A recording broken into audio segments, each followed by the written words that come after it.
Wat das du met al die zorgen wat die van jou has?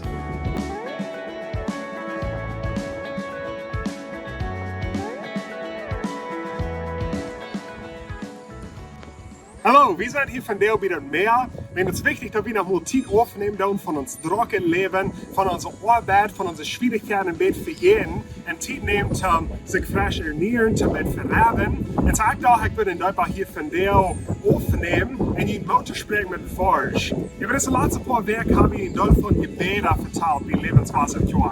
Und so ich würde ihn Motor sprechen mit das Forsch in Philippa Kapitel 4, Vers 6. Das sagt, sorgt nichts. Laut Gott mit Bäden und Prachen und Dankeschön sein, alles wollen, was ihnen fehlt. So der Schreiber sagt einfach, sorgt nichts.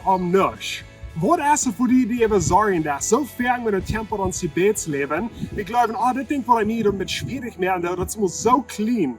Das braucht Gott sich nicht um Kamera, wenn das wirklich kann, muss so clean. Und der Schreiber sagt, sorg nicht, bringt alles, was ihn Sorgen bringt, das für Gott, durch Gebet, durch Prachen und durch Dankeschön sein. Und sag mal die Motor springen, vielleicht hast du bei deiner Arbeit eins, was die Sorgen das. Vielleicht so manche deine Kinder, oder vielleicht in deine Ehe, oder vielleicht hast du zu tun mit Gesundheit, oder vielleicht sind die bloß schwierig, wie viele Dinge, die von dir noch mal zu tun kriegen, und die wollen bevor die genug Zeit in die Nachhand, um all diese verschiedene Dinge zu tun. Und die da Sorgen bringen. Und es ist wichtig, dass wir alle unsere Sorgen nehmen und wir bringen die zu Gott. Das ist nicht so clean, das ist nicht so groß, wo Gott sich nicht will und kann bringen. Da wir alles für Gott bringen, dann so clean das ist. Durch Gebet, durch Prachen und durch Dankeschön sein. Wenn Gott es bekämmert und die Sorgen, die du hast. Sag mal die Motor sprechen mit das Wort. Wenn du das Video hast, gleich dabei, liken auf auf Facebook, subscriben auf YouTube. Check das Video rum mit deinen Freunden und Familie. Und wir sehen uns nächste Woche.